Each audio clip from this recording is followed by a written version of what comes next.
all the council members and the entire organization. I will be very expedient with time, so please forgive me. From when we had the first chat, as she was trying to find me, I was somewhere around the world. I called her back and said, "You've called me, somebody's called me so many times," and she explained. So I said, "Look, I have a board meeting at 12, one of my global boards at 12. But if you're happy for me to come in the morning and do whatever I need to do and leave, then I can do that for you." And so we agreed. So I'm saying this in advance just so we understand why I will not be here. And I came on time. So I will do my part and I will be glad, but my heart will be here. One other thing, I just noticed, I was shocked to find that she's your first female president. And no offense is meant, but I'll explain why. Of all the corporate governance positions and board positions that I've known in all my work, the company secretary part is the part that at least more women are readily allowed to participate in. And I'm sure if we take the numbers, there must be more female company secretaries in the country than men. So I'm wondering, over the so many years, how somehow you guys managed to only get to the point where you are having the first female. No offense is meant. I'm married to a wonderful husband and I have 3 amazing sons. So I'm the only girl in our house. So as I hold brief for the girls, I am totally embedded on the side of the men. But the facts are the facts. I do not mean to shame you, but I'm just stating the fact. So you guys need to make it better. And you know why this is important? Once I went to the Medical Association of Nigeria's biannual conference as their keynote speaker. And in all their 60-something years history, they'd only had 2 female presidents. And there are as many female doctors as there are male doctors. Is the women something is wrong with? Because it means that you have the numbers and you have the power, but you do not get involved in the governance. And we need both parties working for our countries and our organizations to work. We have different talents. We bring different things to the table. And having sat at some tables, I can see the strength and the power of a diverse mind. When testosterone, whatever it's called, gets managed, organizations work better. Pride gets buried, and people behave generally more compliant with governance when you have a diverse table. No offenses meant to the men this morning. It's my pleasure to be here, for sure. And I love the keynote address. I am very certain that Fabian will do a great job. I'm sad that I'm short for time, and he will do an amazing job because he's a competent mind, and he will deliver what we need in terms of challenging all of us. Because one thing we're good at as a nation is talking.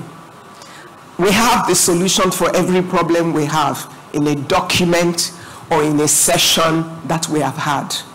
They sit somewhere gathering dust without us applying or executing them. And even when some have the courage sometimes to step up and try to make sure things work, we allow those who have other agendas to pull it all down, and we all go to bed quiet. And therefore, people decide that the best thing to do is to be quiet. Every one of us loses when we allow that. So when we say we are reassessing the governance dynamics in Nigerians' transition to an enduring development and national prosperity, it is key that we are the enlightened lot. In this room, you are an enlightened congregation of people. We must first, as a country, decide what we really want. We must agree what is critical for our survival and for the development of our nation. When we have the goal set, then we can determine the components that must be in place for us to make it work. We must decide why it's important to educate every Nigerian person, child and adult. And I'm deliberate about saying that because some have missed the primary, secondary school, university, but we can still educate them. Because an enlightened, educated electorate is powerful for a democracy. Without an enlightened, we can see, even in the most biggest democracy in the world, what illiteracy can breed. Otherwise, it'd be tough to see a Trump thrive with his whole cartel of followers. But once people have a mindset to comprehend the issues, we cannot be fooled by people who seek to take political or economic power from us. Because you see, what we don't, in building our economy and prosperity for the nation, there are different players. There are the political players, but there are economic players as well. There are people who hold regulatory power and people who sit in different positions who misapply, misuse all of those powers against the interest of the nation. And because we have not invested as much in educating and empowering the minds and the thought process, see, our educational system lacks critical thinking. We don't teach it. It's not part of it. Yet we expect people to think through issues in order to reach conclusions and make decisions or decide on why it is right to support one issue or another, why it's right to support one political leader as against another. We need to decide what we're focused on: equity, justice, or fairness across our land. And therefore, our rule of law must work. In a situation where you have no recourse to law, governance in itself will fail. Because it means when things do not work, we have no place to go to. Because the system has been compromised such that there is no faith in it for you to approach it. We will always have disagreements. We can never all agree on things. Whether it's corporate or political or social, we will have disagreements. But we must have concrete pillars for resolving them that we all trust. I remember having a conversation, as we went through our CBN issue. I had to face 6 lawyers from one of the largest law firms in the world because they were representing SEC in the United States, and a firm I was in process to serve on their board at that point. And they had to approve me to serve on that board because it was being listed on the New York Stock Exchange. And I remember at a stage of our conversation, the only female elderly lawyer, all gray-haired, she said to me, Ibukun, they asked me a lot, they'd done their own homework, and asked me a lot about what happened at First Bank. And when I explained the issues, the woman said at one point, Ibukun, and you're just going to leave them? I smiled, and I said to her, if I were American, I would be in court the next morning. And I'm certain the system will work. But my country works differently. So wisdom is required in handling and dealing with issues. Now, what that does, and the saddest part for me in that conversation was that one of her colleagues, who was the compliance guy, if I say the name of the firm, someone like Tunde will understand, they're literally the largest firm in the world, said, he then came in and said, I understand what Ibukun is saying. He had, with a team, represented 2 of the largest oil and gas firms into Nigeria. And he said they had cases in court that were being postponed until they got to the 7th year. When they got to the 7th year, they told them they were in the wrong court. And then when they now pointed them to the right court to go to, when they got to the right court, the court told them statute of limitation had applied. The guy said, oh, twice I went through that. So I fully understand what she's talking about. That was the end. And by the time we finished the conversation, the guy said to me, actually, Ms. Awosika, we came to talk to you because we're required to. We had done our own work. We want you to know that we know. And he gave me some facts that I wouldn't bore you with those things. And I've applied them thereafter when I had to deal with the British people and all of that. And at the end, he said, we'll sign off. I've been on that board since then. All I'm saying to you is this. For a country to work, there must be trust of engagement. There must be security of investment. There must be systems to resolve issues when they come. There must be courage to stand for the right thing because there's a system that supports your rightness and you can defend it.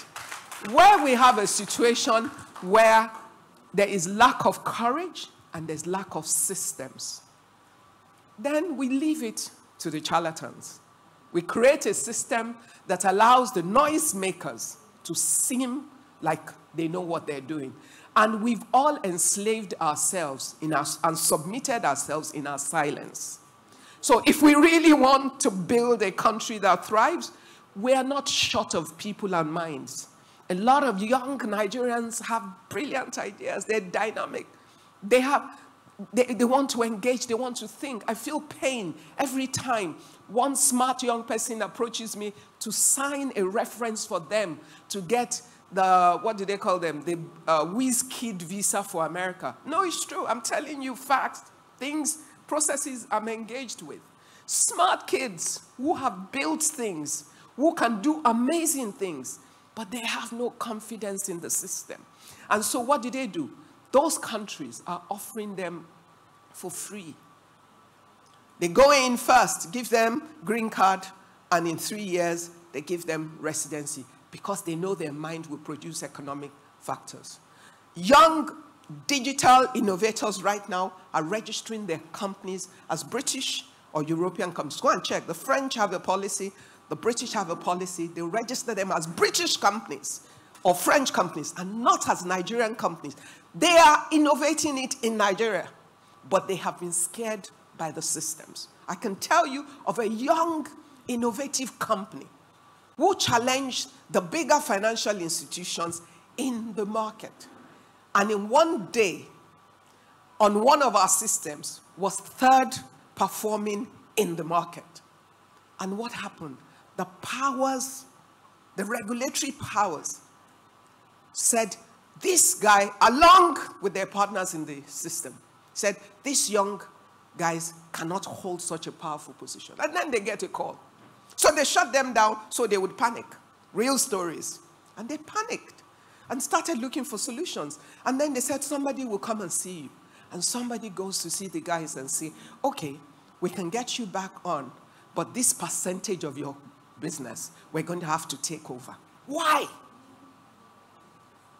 We want to build prosperity. We need to build systems. But in building the systems, we need courage. We need people like you and I who sit in positions of power to be unafraid to speak the truth. We need our people to have the courage to make systems work, to challenge things. See, when we have quorum and we have majority challenge a situation, the system has to shake. But when minority challenges and everybody else just keeps quiet or comply, then we allow things to work. We must understand, we're talking about governance. We must understand how governance works so that when anybody calls blue black for us, people will know that this doesn't make sense. It cannot work. So this is our country. It's the future of our children. You know, I have 3 sons. When my first 2 sons were going to England, one thing they knew without a doubt is they were coming back to Nigeria. I did not give them an option. In my house, it was not an option. You go away to the best schools in the world, I don't care. But you finish, you come back home. I'm not a slave that will work, use Nigerian money to train you for another economy. That's how I raise my children. As my first 2 sons finished from King's College and University of Edinburgh, you will come home first, we'll go back for your graduation. They came back. My 3rd son is much younger than his brothers. He's 7.5 years, 7 years and 4 months younger than my number 2. That boy is smart and he engages me every day now. So you still want me to come back to Nigeria? No. This is a question we have to answer at home. And he's asking you pointed questions that these kids can think. And then you're trying to find the answers. Yet, if we train them and we do not create an environment for them to bring the knowledge back to add value, and everybody is comfortable now to just say, go to Canada, go to this, what will happen? We're 220 million people. We cannot send our population into the rest of Africa. We will overrun it. And any of those European countries, after a while, check the trend now. It is not receptive. One day, they will chase our people out. There must be a place for them to come back to. We can export people. I don't mind. It's an economic model. And we have enough people to export. Sometimes, you ask the central bank, they will tell you there are moments where, repatriated funds has been higher than oil income. So we can make that an economic model. But it must be deliberate and intentional. We must know what we're doing whilst we're building the human capital of the future that we need. I was in a business dinner last night with one of the biggest companies in the world in a certain food industry. And they were saying that Nigeria is the second largest country that has stunted growth of our children. And this German guy who was part of the dinner, he said, look, the reality is, it means if only 25% of your children fall into stunted growth because you have not paid attention, it incapacitates them to have the mind and the ability to be able to creatively add value to your economy over time, because there's certain capacities that they lose over time. Sometimes it's the little things, but over time it's the long things. If we can preserve the health of our people so that we have able-bodied, healthy people, then we're good. But if not, we create a lot of problems. So many issues on the table. The challenge is, what do we want? And do we want it enough to fight for it? Where you sit, you represent, you're a gatekeeper. Can you keep the gate to support the vision of the country? Can you ensure that the governance at that point works and helps to align it with making the country work right? We all have a part in this. When we do, it'll be easier for us to know that certain people should not lead us in any form. And some that are not speaking, we can force them out and get them there. But I've watched a lot of people eating up as they attempt to get into the system, because there isn't a system that allows them to thrive or survive. A lot of questions, but that's where we are. I hope you find the answers with Fabian. God bless you. Thank you. I declare the conference open. Thank you.